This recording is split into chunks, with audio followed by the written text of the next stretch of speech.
Dia itu setan mengusir setan. Coba Matius 7:21 gimana? Coba jelaskan ke saya. Apa itu? Coba itu bagus diskusi begitu enak. Host bisa dibesarkan host.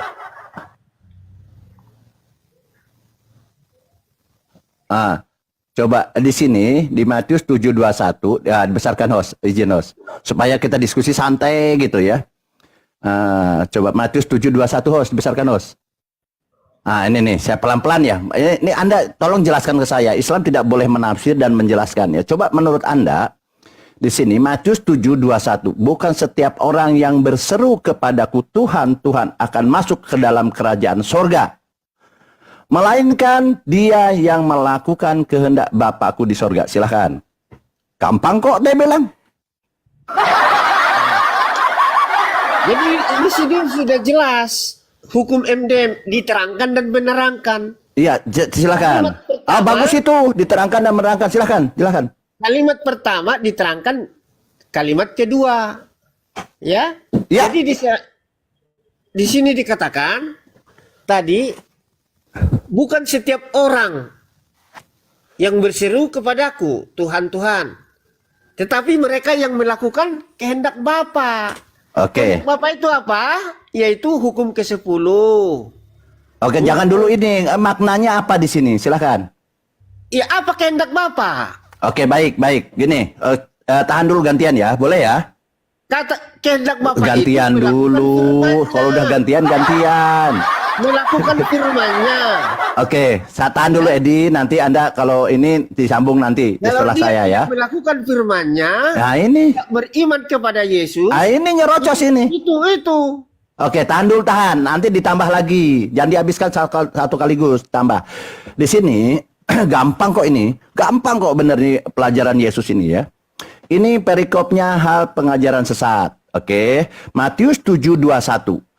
Di sini bukan setiap orang yang berseru kepadaku Tuhan, Tuhan akan masuk ke dalam kerajaan sorga. Melainkan artinya menolak kalimat ini. Kata melainkan ini menolak, menentang. Bukan dia bilang. Ya, tetapi dia bilang yang masuk ke dalam kerajaan sorga yaitu yang melakukan kehendak Bapakku di sorga. Jadi di sini Bang Edi, dalam kaidah bahasa Indonesia sangat sederhana. Ini ada dua golongan. Ada dua kelompok. Kelompok pertama adalah yang memanggil Yesus Tuhan. Tuhan Yesus. Ini. Oke. Kemudian, sabar dulu. Kemudian kelompok yang kedua adalah kelompok yang melakukan kehendak Bapaknya. Gampang kok. Kelompok yang pertama adalah yang memanggil Yesus Tuhan. Kelompok kedua adalah orang yang melakukan kehendak Bapakku. Dari dua kelompok ini, Yesus menetapkan Bapak di sorga itu yang masuk kerajaan sorga. Gampang kok. Ya, gampang. Karena kamu sudah sering menyesatkan. Loh, ini perkataan Yesus. Dengarkan baik-baik biar saya silahkan. Ya. Anjir kamu. Banyak orang memanggil Tuhan. Tetapi dia tidak melakukan kehendak Allah. Ya, dia membunuh, dia berdusta. Jangan. Edi jangan ditambah-tambah. Bukan ditambah-tambah, melainkan kehendak Bapak itu apa? Oke, jangan dulu loncat ke kehendak Bapak ini dulu nih. Iya, kehendak yang Bapak. Pertama dulu. Kau juga kan memanggil Tuhan. Tetapi Oke, kita lanjut ya. Bang Edi sabar dulu. Nah, kemudian tahu kau. Sabar dulu Bang Edi. Allah itu tidak sama dengan ciptanya. Itu Allah. Sabar dulu. Kau lari ke Allah. Sabar dulu, kita kupas pelan-pelan. Nah, di sini dalam penjelasan narasi pertama Yesus menjelaskan siapa yang memanggil Tuhan ini dijelaskan. Nih, nanti kita bahas tentang kehendak Bapa itu apa, yang memanggil Yesus Tuhan ini apa. Nah, yang memanggil Yesus Tuhan dijelaskan di ayat 22. Nah, dijelaskan diuraikan oleh Yesus. Di golongan pertama ini apa? Di ayat 22 di sini dikatakan di ayat 22, pada hari terakhir banyak orang akan berseru kepadaku, Tuhan, Tuhan, bukankah kamu bernubuat demi namamu dan mengusir setan demi namamu dan mengadakan banyak mujizat-mujizat demi namamu? Ini Yesus di ayat 22 sedang menjelaskan golongan orang yang pertama yang memanggil Yesus Tuhan, Tuhan. Gampang kok deh. Jadi Yesus ini menguraikan secara detail.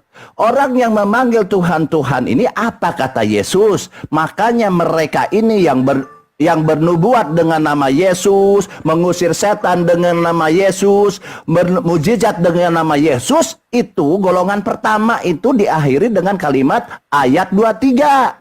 Di ayat 23, golongan ini pada waktu itu aku berterus terang kepada mereka dan berkata, aku tidak pernah mengenal kamu, Karesteng. Nyahlah daripadaku, Karesteng. Karesteng, sebuah kalian pembuat kejahatan. Gampang kok. Jadi orang-orang yang membuat kejahatan itu tidak kenal Yesus. Ya, tidak dikenal Yesus orang yang membuat kejahatan itu. Maka jangan dulu membuat kejahatan, nanti gampang itu membuat kejahatan. Ini adalah topik utamanya. Oke. Jadi di sini topik utamanya. Oke. Memang dia Tuhan kok.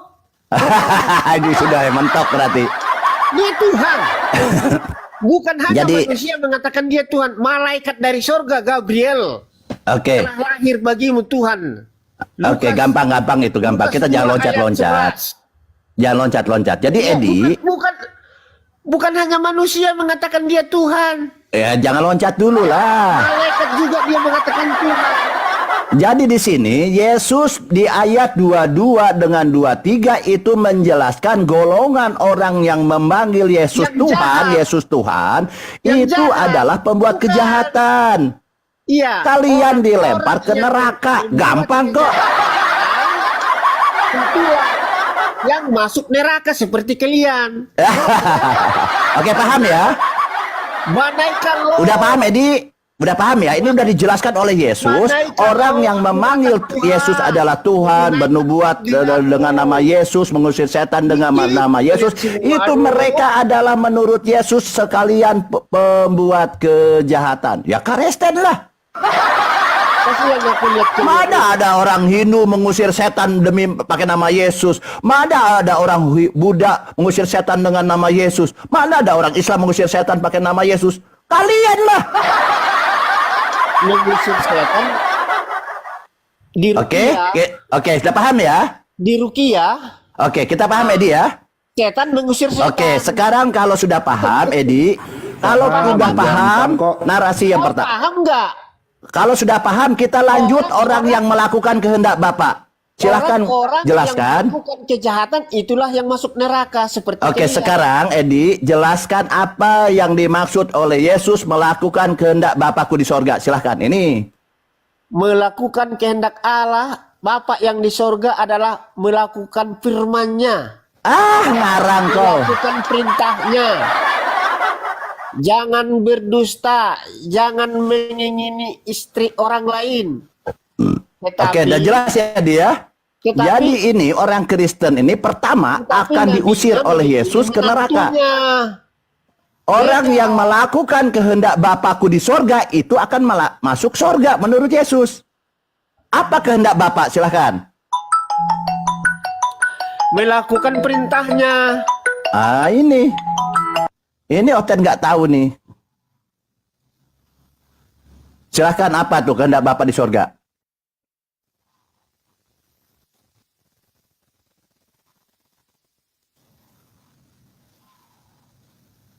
Silakan jelaskan apa tuh kehendak Bapak di sorga.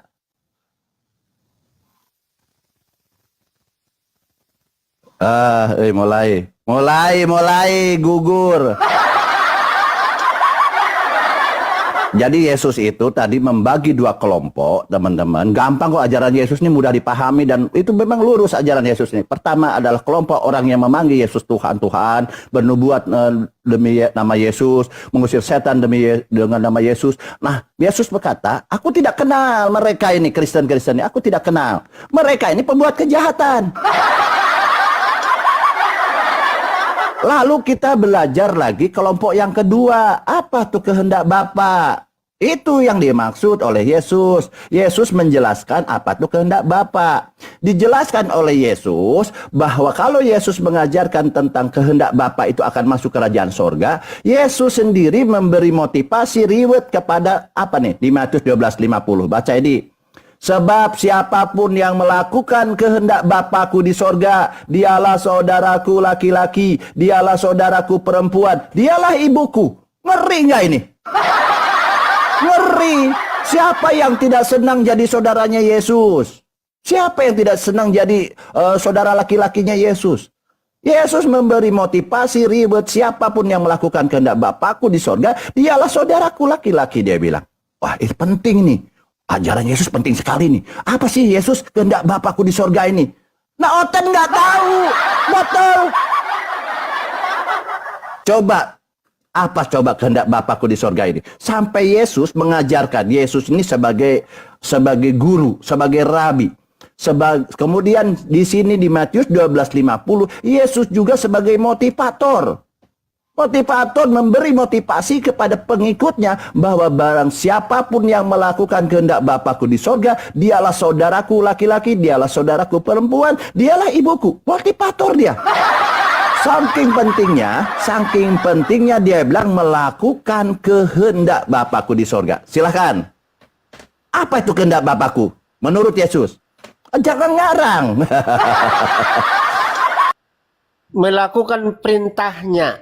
Perintah hukum yang ke-10 Taurat, ya, dan hukum-hukum yang diterima oleh Musa di Gunung Nggak Sinai. nyambung jawabannya, Bang Edi. Nah, Kok jawabannya kenapa? nggak nyambung? Iya, memang otakmu nggak nyambung. Otakmu yang nggak nyambung, Iya, kok jawabannya nggak otakmu nyambung? nggak nyambung. Wih, mulai Kan kasar kamu- dia. Kan kamu Mulai tanya kasar tadi, dia, guys. apa yang kehendak Bapak? Mulai marah dia. Apa kehendak Edi, Bapak? Saya Edi, lama terangkan, sabak kamu nggak tadi. nyambung. Jangan marah dong. Ya, kehendak Bapak jangan melanggar hukum. Jangan membunuh, jangan berzina, jangan mengingini istri orang. Itu hukum. Gini, Edi harus menjawabnya. Harusnya gini. Kehendak Bapa adalah titik. Jangan ngarang begitu. Kehendak Bapak yang menuruti perintah Allah. Gimana sih? Oke, baik. Oke, ya nggak apa-apa. Kita lanjut Sama ya. seperti pada waktu Adam dan Hawa jangan makan buah Mulai ke itu, dia Adam langgar. lagi. Gelo Nah, aing itu kan mah kalau melawan bata perintah. Adam nanti puguh. Jadi kalau dia menuruti, pasti dia selamat. Oke, ini gantian boleh ya? Oke, nggak apa-apa itu alasanmu nggak apa-apa. Di sini Yesus memberi motivasi kepada yang melakukan kehendak Bapa. Karena kehendak Bapa ini akan masuk ke dalam kerajaan sorga, Yesus bilang. Makanya dia memberi motivasi. Selain Yesus ini adalah guru, dia juga adalah motivator. Selain motivator, dia juga aktor. Nah, di mana aktornya di sini lihat. Yohanes 4 ayat 34. Kata Yesus kepada mereka. Ini berbicara tentang kehendak Bapa tadi. Kata Yesus kepada mereka. Catat. Kata Yesus kepada mereka, makananku ialah melakukan kehendak Bapa. Nah, makananku ialah melakukan kehendak Bapa yang mengutus aku dan menyelesaikan pekerjaannya. Yesus sendiri dialah aktor yang melakukan kehidupannya sehari-hari. Di sini makananku artinya aktivitas sehari-hari, kegiatan sehari-hari, napas, langkah, semua aktivitas dia melakukan kehendak Bapa. Kenapa Yesus melakukan kehendak Bapa? Karena dia tahu bahwa kalau melakukan kehendak Bapa akan masuk kerajaan sorga. Yesus ingin masuk kerajaan sorga, maka dia sebagai aktor, dia melakukan sendiri. Makananku ialah melakukan kehendak Bapa yang mengutus aku dan aku menyelesaikan pekerjaannya. Yesus konsisten di sini melakukan kehendak Bapa. Selain itu, Yesus juga konsisten mengaku bahwa dia diutus oleh Bapa dan dia menyelesaikan pekerjaannya. Gampang kok dia bilang. Apa yang sulit? Yesus sendiri sebagai guru, sebagai motivator, dia juga melakukan. Pertanyaannya, apa sih kok pentingnya sekali melakukan kehendak Bapa sehingga Yesus sendiri melakukan aktivitasnya sehari-hari melakukan kehendak Bapa? Apa coba kalian bisa tahu tidak? Silahkan. Yesus memberikan contoh kepada umat-umatnya supaya manusia yang mengikuti dia menuruti segala perintahnya dan beriman. Pertanyaannya, apa kehendak Bapa? Dari tadi belum dijawab. Tadi kan udah saya katakan, melakukan firman-Nya. Melakukan firman-Nya, melakukan kehendaknya. Apa Diulang-ulang. kehendak dia? Kehendak Bapa itu, kasihilah sesamamu manusia sama seperti dirimu. Kasihilah Tuhan Allahmu dengan segenap hatimu, dengan segenap jiwamu, dan dengan segenap akal budimu. Apa kamu sudah mengasihi Tuhan? Apakah kamu sudah mengasihi manusia? Kalau kamu masih membenci manusia, itu enggak melakukan kehendak Bapa. Ya, Oke. kalau kamu mengeritik agama orang lain, itu bukan kehendak Bapa. Oke, kita lanjut gantian ya. Nggak apa-apa. Tapi kalau kamu mengeritik yang dari Gua Hira itu, Mulai panik kan, dibacakan data panik. yang dari Gua Hira itu mengeritik. Ini dibacakan data. Saya tanya Nah, apa disebutnya kehendak Bapak. di luar Oke, Edi, kata tahan dulu ya sebentar ya, gantian ya, katanya. biar kondusif. Jadi gini Edi, Anda ini mewakili Kristen Naik, Anda punya kewajiban mengedukasi Kristen-Kristen yang di bawah. Oke? Jadi sudah narasi saya- Anda Jadi, dipertanggungjawabkan apa yang kepada Bapak- saudara-saudara Kristen di bawah. Oke, kita gantian ya. Kasihilah Tuhan Allahmu dengan segenap hatimu dan dengan segenap jiwamu dan dengan Oke, segenap baik, sudah saya tangkap. hatimu. Poinnya sudah. Yang kedua, setara dengan itu kasihilah sesamamu manusia sama seperti dirimu. Dan ada lagi yang lebih tinggi daripada itu, kasihilah musuhmu. Iya, sudah. Oke, sudah. itu Tadi udah adalah diulang ke Yesus. 7 kali itu. Udah 7 kali. Oke, kita lanjut ya, Edi ya. Oke. Yesus sendiri itu melakukan kehendak Bapa dan dia konsisten bahwa Yesus mengaku bahwa dia utusan, bukan Tuhan. Oke, kita lanjut. Apa sih kehendak Bapa? Kita lanjut. Ini menurut Yesus, kita harus tanya ke Yesus karena begini, pengajaran Yesus disampaikan kepada murid-muridnya, tentunya Yesus sendiri yang jadi cek. Jadi Yesus sendiri ketika berbicara apa sih kehendak Bapa, tentunya Yesus sendiri yang tahu jawabannya. Makanya Yesus sendiri yang menjelaskan kepada murid-muridnya. Apa kehendak Bapa? Kita lanjut. Menurut Yesus ya. Nih, Yohanes 6 ayat 29. Berbicara kehendak nih. Jangan ngarang. Harus ikut kata Yesus. Yesus juru selamat, kata Yesus. Dicatat Ten. Dicatat ya.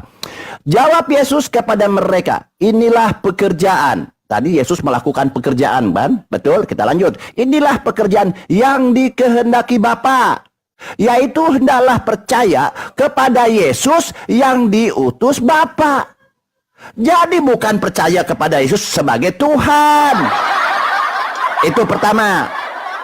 Pertama, harus percaya pada Yesus yang diutus Bapa. Itu harus percaya pertama. Jangan kau robah lagi, oh utusan ini adalah Tuhan, Yesus adalah Tuhan. Yesus bilang, kehendak Bapa itu percaya kepada Yesus sebagai utusan Bapa. Karena kalau kalian percaya kepada yang dikehendaki Bapa, percaya kepada Yesus utusan Bapa, kalian masuk kerajaan sorga. Begitu kata Yesus. Gampang kok. Oke, percaya pertama kepada Yesus. Apakah percaya kepada Yesus saja akan masuk kerajaan sorga? Tidak. Menurut Yesus, kalau percaya kepadaku saja sebagai utusan, kalian pun tidak akan masuk kerajaan sorga. Karena apa? Menurut Yesus di Yohanes 17 ayat 3, inilah hidup yang kekal. Inilah hidup yang akan masuk ke dalam kerajaan sorga, dia bilang. Yaitu bahwa mereka mengenal engkau satu-satunya Tuhan yang benar.